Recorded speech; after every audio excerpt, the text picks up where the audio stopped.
Olá, povo de Deus, graça e paz. Meu nome é Gelson Becker, eu sou líder da Escola de Ativação Profética. E no vídeo devocional de hoje nós vamos falar sobre o ministério de Jesus, o Cristo, o ungido, o Messias, o Hamashia, e as mulheres ricas e os políticos que o assistiam. O que essa dinâmica de relacionamento tem a ver com as viúvas pobres? E provavelmente nos próximos vídeos nós vamos falar sobre o ministério de assistir as viúvas necessitadas. Há uma teologia bem clara e bem específica sobre isso no texto sagrado. Em Lucas, capítulo 8, versículo 1 em diante, diz assim, havendo passado esses acontecimentos, caminhava Jesus por todos os povoados e cidades, proclamando o Evangelho, as boas novas do reino de Deus. E os 12 apóstolos do Cordeiro estavam com ele. E também algumas mulheres que haviam sido curadas de espíritos malignos e doenças. Maria, conhecida como Madalena, de quem haviam saído 7 demônios. Joana, esposa de Cusa, administrador da casa de Herodes. Susana e muitas outras. Essas mulheres cooperavam no sustento deles com os seus bens. Essas mulheres de influência na política, na economia, no comércio, na socialite da Palestina da época dos dias de Jesus, eram mulheres de prestígio, de influência, de posses, de recursos financeiros e de trâmite, principalmente no fórum político romano. Essas mulheres viram que havia ali uma graça, havia ali um código, havia ali uma unção. Havia sobre Jesus um depósito sobrenatural de uma habilidade divina. A unção de Deus, a habilidade divina para realizar na terra algo debaixo da capacitação, da inspiração do próprio Deus, em parceria com o próprio Deus. Elas viram a unção em Jesus. Assim como a viúva de Sarepta discerniu, viu, testificou no espírito dela a unção de Deus sobre a instrumentalidade de Elias. Assim como a viúva viu e discerniu a unção de Deus na instrumentalidade de Eliseu. Agora, essas mulheres influentes da sociedade na Palestina veem em Jesus a habilidade, a graça, uma palavra viva, uma palavra eficaz, uma palavra diferente do ensinamento teológico e religioso dos saduceus, dos fariseus, dos líderes do templo de Herodes. E elas dizem, sabe uma coisa? Vamos nos associar, vamos nos unir. Elas tinham a moeda natural do campo material aqui na terra, do campo econômico e financeiro. Elas tinham dinheiro. Os senadores, os políticos, os maridos delas tinham o recurso financeiro. Jesus tinha a moeda espiritual, do divino, do místico, do sobrenatural, do intuitivo, do cognitivo, da visão, da intuição, da cura da enfermidade, da autoridade para expulsar os demônios. Muito provavelmente, elas alcançaram aquelas posições hierárquicas de influência, de prestígio, de dinheiro, aquelas cadeiras do Senado para os seus maridos na política, fruto de pactos, fruto de oferendas, fruto de sacrifícios, fruto de relacionamentos com demônios que deram um pequeno poder, que deram um certo dinheiro, um certo prestígio, uma certa fama, mas como o mundo espiritual das trevas é sujo, ele te dá com uma mão e tira com a outra. Ele te dá dinheiro e te tira a saúde. Ele te dá a saúde, mas ele te tira a felicidade no amor, nos relacionamentos e tantas outras coisas malignas que vão acontecendo. É o que o autor do livro de Provérbios fala, que existe para os filhos de Deus, para os servos de Deus, uma prosperidade bíblica, lavada, remida, purificada, uma energia limpa. E esta prosperidade, baseada na adoração ao Deus vivo, ao Deus único e verdadeiro, não acrescenta dores. Então prosperar é uma coisa, você pode confiar em você mesmo e na força do seu humanismo, sem Deus e sem demônios, você pode prosperar. Mas vai ser uma prosperidade, vai ser uma riqueza que vai te acrescentar dores. Você pode prosperar e pode enriquecer sem trabalhar muito, mas na força dos pactos e das oferendas com os demônios nas encruzilhadas. Com certeza ele vai reivindicar sangue, ele vai reivindicar a tua felicidade, a tua paz interior. Ou você pode pegar o caminho da palavra de Deus, que é um caminho de prosperidade, de enriquecimento, um pouco mais lento, porém muito mais consistente, muito mais constante. E você vai experimentar coisas extraordinárias em Deus. E é esta prosperidade do caminho da luz que não acrescenta dores, tá?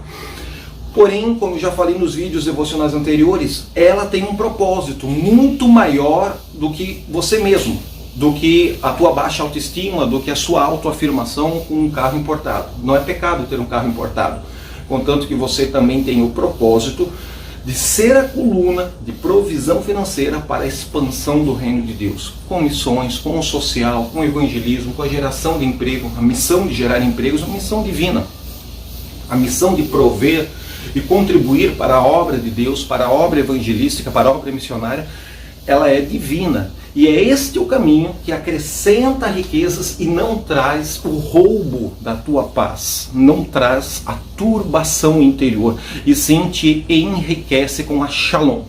Essas mulheres estão cheias de demônios, e Jesus está expulsando os demônios dela. Ora, muito provavelmente chegaram onde chegaram, mediante esses pactos. Veja que essa Maria Madalena, de qual narrativa Lucas 8 fala que Jesus já havia expulsado 7 demônios, no dia da morte e ressurreição de Jesus, lá no jardim da ressurreição, ele vai novamente expulsar demônios dela.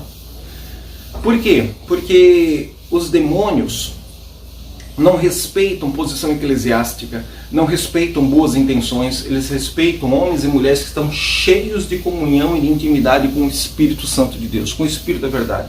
Se o teu templo, se a tua casa, se o teu espírito está cheio de comunhão com o Espírito Santo de Deus, então os demônios não entram, não te afrontam, não te incorporam. Não quer dizer que eles não possam estar marchando e rugindo, fingindo ser um falso leão ao derredor.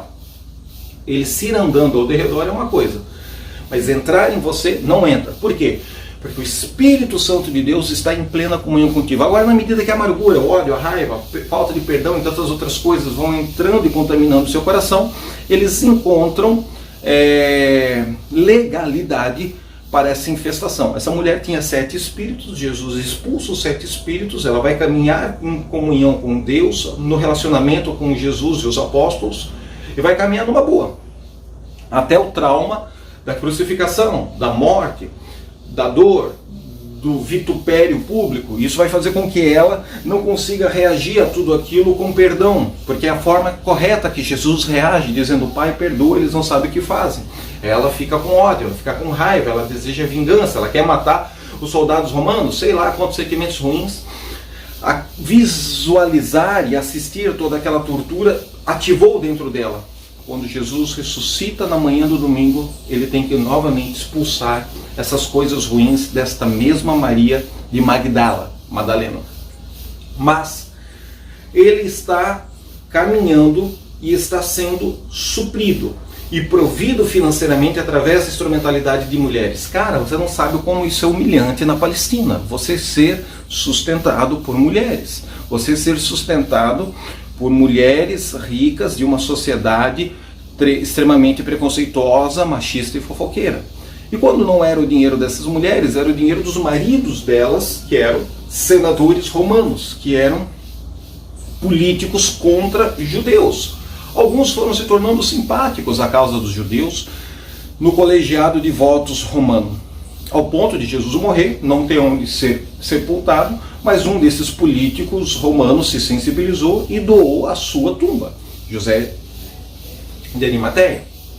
Veja que nesse contexto em que Jesus vive essa provisão financeira, muito parecida com a forma como os profetas do Antigo Testamento foram supridos financeiramente pela instrumentalidade, pela intuição das pessoas. Por quê? Porque o dinheiro oficial da religião não era entregue para Jesus, na escola de profetas que Jesus tinha, Lucas capítulo 10. Não. O dinheiro oficial era entregue no templo de Herodes para os fariseus, os saduceus, os administradores do templo ficarem com aquela gordura.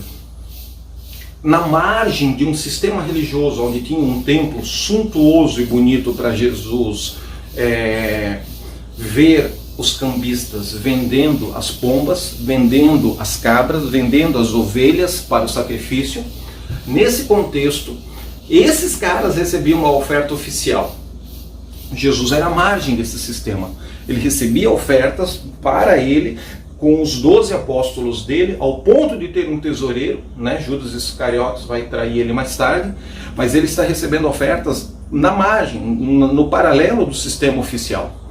Assim também aconteceu com homens ao longo do Antigo Testamento, que o sumo sacerdote recebia a oferta oficial, o dízimo levítico ou dízimo arônico, e os profetas sobreviviam dessas ofertas que o povo ia dando para eles na dependência vertical, sobrenatural e única e exclusivamente da sua comunhão viva com o Deus vivo.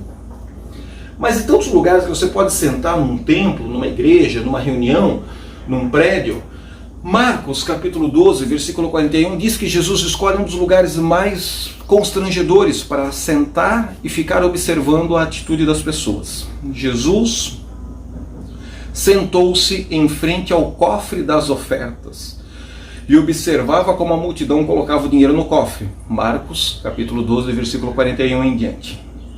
Muitos ricos depositavam ali muito dinheiro. Veio, porém, uma viúva pobre e colocou no cofre 2 moedinhas que valiam 1 quadrante. E chamando ele os discípulos, disse-lhes: em verdade vos digo, que esta viúva pobre deu mais do que todos os que colocaram ofertas no cofre. Porque todos deram daquilo que lhe sobrava, mas ela, da sua pobreza, deu tudo o que possuía, todo o seu sustento, todo o seu sacrifício. Primeiro, porque Jesus está observando as pessoas a colocarem o dinheiro no gasofilácio. Porque Jesus está observando as pessoas ofertar. Porque aquilo que nós fazemos no altar fala, verbaliza e comunica com autoridade no mundo espiritual aquilo que genuinamente nós somos.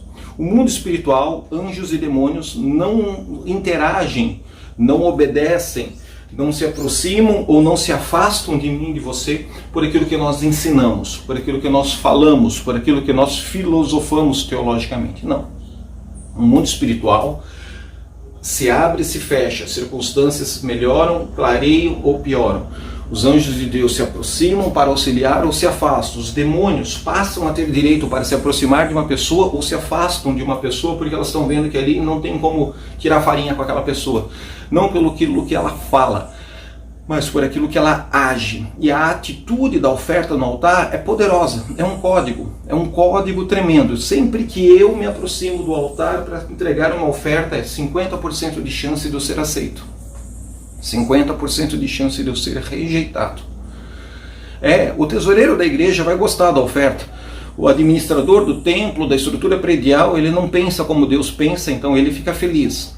Mas Deus é sempre 50% de chance dele receber a oferta como recebeu a de Abel, ou dele rejeitar a oferta como rejeitou a de Caim. E isso não é brinquedo, irmão. Isso não é simbolismo. Isso é sério. Pessoas morrem aos pés dos apóstolos porque manipularam no financeiro. Elimas, o mágico, morreu porque tentou comprar o dom do Espírito Santo com dinheiro. São coisas sérias. A graça e o poder do nosso Senhor e Salvador Jesus Cristo se aperfeiçoa na nossa fraqueza. No devocional de amanhã eu vou falar sobre as 2 trombetas de prata. Em Números capítulo 10 fala que quando coloca a oferta, toca a trombeta e o som dessa trombeta recolhe espiritualmente essa oferta e leva diante de Deus como um memorial eterno. Nos dias de Jesus, esse princípio bíblico e espiritual de entregar a oferta no altar e tocar a trombeta de prata se perverteu, se corrompeu. Ao ponto de que quando um rico, um socialite, um famoso entregava uma grande oferta no templo de Herodes, eles tocavam a trombeta para todo mundo saber e bater palma e a massagem do ego florescer. Porque o cara famoso fez uma grande oferta no templo de Herodes. Essa viuvinha, com essas moedas, com essa oferta mais simplista, mais simplória, quando depositou no templo de Herodes, tinha que se cumprir o rito de Números capítulo 10. Tinha que se tocar a trombeta sobre a oferta dela. E quando a oferta era baixa, quando a oferta era pequena, quando a oferta era simbólica, quando a oferta era de pobre, não tocavam a trombeta. Jesus fica furioso com isso, porque os religiosos oficiais do templo faziam acepção de pessoas. Jesus vem contra esta cultura, essa prática e essa egrégora demoníaca, e Jesus diz: olha, essa mulher ofertou mais que todos aqueles sem vergonhas ali. Porque o valor numérico, o valor matemático dela pode ser inferior, mas espiritualmente o valor dela é sacrifício. Ela fez o que não podia fazer, o que não era confortável financeiramente para ela fazer. A oferta dela no altar tem código, tem autoridade, tem força, tem cheiro no mundo espiritual de sacrifício. E a oferta deles, embora matemática e numericamente o valor contábil seja maior, a oferta deles tem cheiro de sobra, de resto, o que está ali sobrando, o que está ali restando na economia, fizeram ali para uma massagenzinha no ego. Nasce então o ensinamento de Jesus no Novo Testamento, que o que a mão direita faz, a esquerda não precisa ficar sabendo. Mas isso é conversa para o devocional de amanhã, nos próximos dias, tá? No vídeo de hoje, importante você saber que há uma parceria, há uma aliança, há uma associação entre Jesus, mulheres ricas e esposas de políticos influentes do Senado romano, onde um entra com a moeda espiritual, com a autoridade espiritual, com jejum, com oração, com o código divino, o outro entra com os recursos financeiros, para que ele possa continuar viajando. Não viaja sozinho, ele viaja com 12 apóstolos. Imagina esses 13 caras viajando, comendo, dormindo, se hospedando, acampando. E essas mulheres se tornam então as cooperadoras do ministério de Jesus. Mais tarde a história romana vai falar sobre essa Maria de Magdala, vai falar sobre a Joana, esposa de Cusa, vai falar sobre Susana. Esse Cusa, ele era um administrador influente, muito próximo a Herodes. É um assessor político de alta hierarquia. É como se fossem pessoas lá de Brasília investindo no ministério de Jesus, mesmo sabendo que o núcleo, o cérebro pensante do sistema romano queria matar, ou era crítico, ou era contra o que Jesus estava fazendo. Eu não sei se você já se assentou numa igreja, no gasofilácio, e ficou 1, 2, 3 horas observando as pessoas trazerem oferta no altar. É meio deselegante nos dias de hoje, né? Qual foi o valor da minha oferta? Qual foi o valor da tua oferta? Ah, esse aqui ofertou pouco, esse aqui ofertou muito. Jesus está fazendo exatamente essa contabilidade. E a partir dessa leitura ele chega à conclusão que o valor numérico inferior da viúva tem mais poder, mais relevância, mais autoridade, mais força e substância no mundo espiritual para mudar a situação financeira dessa viúva, para suprir a necessidade dessa viúva, do que o dinheiro de ricos que não são fiéis a Deus, só estão ostentando, massageando a ego, querendo aparecer e ser aprovado pelo fariseu, pelo saduceu, pelo sumo sacerdote religioso, administrador do templo. Mas ele não quer a aprovação de Deus, ele não quer o respeito dos anjos. Ele tem no fundo um dinheiro fruto de pactos ou de relacionamentos com os demônios. Que essa energia contaminada saia do nosso caminho, saia da nossa vida, saia das nossas pernas, para que a energia financeira do céu, a energia financeira de Deus venha trazendo riqueza, empoderamento financeiro, prosperidade, mas uma bênção financeira e material que traga paz, não aquela provisão material que traga perturbação e falta de paz. Eu te abençoo com esta palavra. Te abençoo com esse código espiritual, para que você prospere em tudo aquilo que você botar a sua mão e multiplique abundantemente mais. Não importa se a sua oferta é alta ou é baixa, os valores e as leituras que os homens fazem aqui na terra sempre vão ser tendenciosos à alma corrupta e ao coração enganoso do administrador religioso que recebe essa oferta. O importante é que diante de Deus o teu coração esteja alinhado com aquilo que o Senhor falou para você ofertar. Aquilo que o Senhor colocou como uma intuição, uma convicção no teu espírito e você obedeceu. Isso é o que funciona. Isso é que faz com que a oferta floresça 30, 60, 100 vezes mais. E se hoje em dia alguém tocar trombeta de prata depois da tua oferta, ou se esquecerem de tocar trombeta de prata depois da tua oferta, não se importe. O Senhor tem os seus anjos recolhe a substância espiritual desta atitude no altar. Não a boa intenção do teu coração, porque o teu coração não é bom, o teu coração é tão ruim quanto o meu. O coração do homem é mau e enganoso. Mas a atitude correspondente no altar, os anjos recolhem, levam diante do Eterno como memorial para a glória do nome de Jesus. Compartilhe esse vídeo, comunique com o maior número possível de pessoas. Se você precisar, manda seu pedido de oração, vamos seguir orando e intercedendo por todos os participantes deste canal. Forte abraço, até o devocional de amanhã, em nome de Jesus.